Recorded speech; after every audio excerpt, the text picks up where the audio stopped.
Bienvenue dans cette nouvelle édition du 7 minutes, voici les titres. Plus d'engins à 2 et à 3 roues sur le boulevard Félix Houphouët-Boigny à compter du 15 avril prochain. La décision, officialisée le 3 avril, induit un nouveau plan de circulation pour ce type de véhicules. Valoriser les sous-produits issus du traitement des bouts de vidange. C'est dans cet objectif que l'ONAD a tenu un atelier.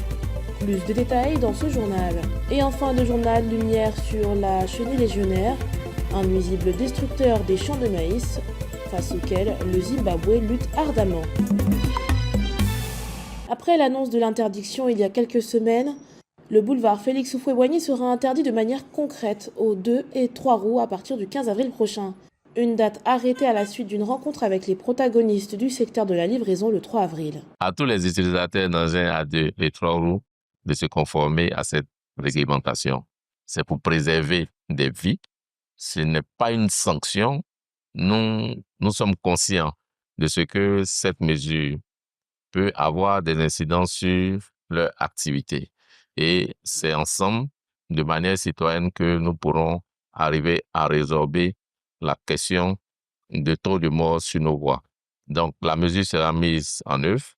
Nous en appelons au civisme et au sens de la responsabilité de chaque usager. Ce nouveau plan de circulation pour les utilisateurs des engins à 2 et 3 roues sur le boulevard Félix Houphouët-Boigny part du carrefour Abou-Souan à Trècheville jusqu'au carrefour Ancien Koumassi, c'est-à-dire 9,5 km de long. Les utilisateurs des engins à 2 et 3 roues pourront franchir la voie au carrefour Solibra et au grand carrefour de Koumassi. Oui, la mesure elle est bienvenue. Elle est bienvenue. Ça va permettre aujourd'hui de pouvoir sécuriser un peu le secteur au niveau des acteurs qui n'ont pas cette notion-là de sécurité routière. Donc, ça va permettre aujourd'hui de pouvoir filtrer un peu ces entrées sur le VGE qui permettront aujourd'hui aux livreurs de pouvoir mieux travailler et aussi de ne plus se mettre dans les tracasseries routières. Les panneaux seront implantés et les agents de la police nationale seront présents sur le boulevard pour le respect de cette mesure. Selon la Direction générale des transports terrestres et de la circulation, à ce jour, près de 400 000 engins à 2 et 3 roues sont en circulation dans la ville d'Abidjan. Des bâtisseuses de nations, des créatrices de valeur et des catalyseurs de transformation. C'est en ces mots que les femmes entrepreneurs ont été qualifiées au sein de la Chambre de commerce et d'industrie de Côte d'Ivoire. La CCICI, qui en l'honneur des femmes entrepreneurs, organise un séminaire. 4 jours, initié en collaboration avec l'Organisation internationale Femmes d'expertise. Cette rencontre est essentielle. Elle constitue un cadre privilégié d'échange entre décideurs, entrepreneurs, experts et institutionnels. Je suis convaincu que les discussions ici qui découleront de ces échanges permettront d'identifier des solutions concrètes, innovantes, pour renforcer le leadership des entreprises africaines et son entreprise. Sont d'autant plus donc inspirants pour bâtir une synergie puissante. En vue de renforcer le leadership des entreprises africaines, plusieurs chefs d'entreprise, cadres et entrepreneurs sont réunis pour arriver à des solutions innovantes. Une opportunité unique pour chacune d'entre nous de renforcer notre résilience, notre proactivité et de développer des relations stratégiques et de découvrir les clés de la diplomatie que nous nous aiderons à réussir. La résilience, la proactivité et la diplomatie relationnelle seront les piliers de cette rencontre pour aider les entreprises à s'adapter et prospérer sur le continent.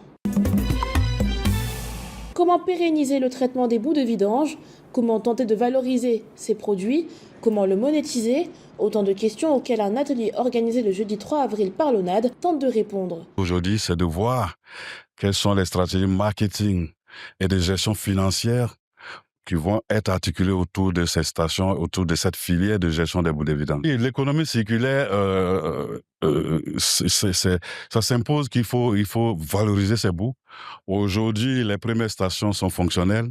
Les bouts sont enlevés par les populations pour aller enrichir des cultures de rente. Donc, ça a de la valeur.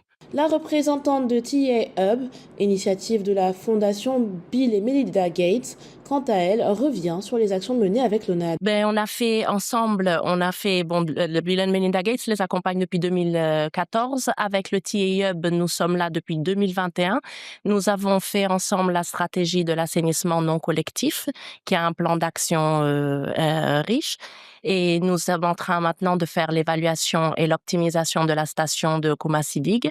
Et nous sommes en train de faire aujourd'hui cette étude de marché stratégique pour tout ce qui concerne la valorisation des stations de bout de vidange qui ont été construites et en projet, donc spécifiques pour chaque ville. La Côte d'Ivoire compte 6 stations fonctionnelles dans le cadre du traitement des sous-produits des bouts de vidange, auxquels s'ajouteront 3 autres. C'est l'ennemi numéro 1 des agriculteurs. Malgré son petit gabarit de 3 à 4 cm de longueur, la chenille légionnaire, appelée également chenille de maïs, détruit bien des cultures au Zimbabwe, pays situé en Afrique australe. Le pays subit actuellement une invasion d'une certaine ampleur. 2025 a été la saison où nous avons connu l'épidémie la plus importante de chenilles légionnaires africaines.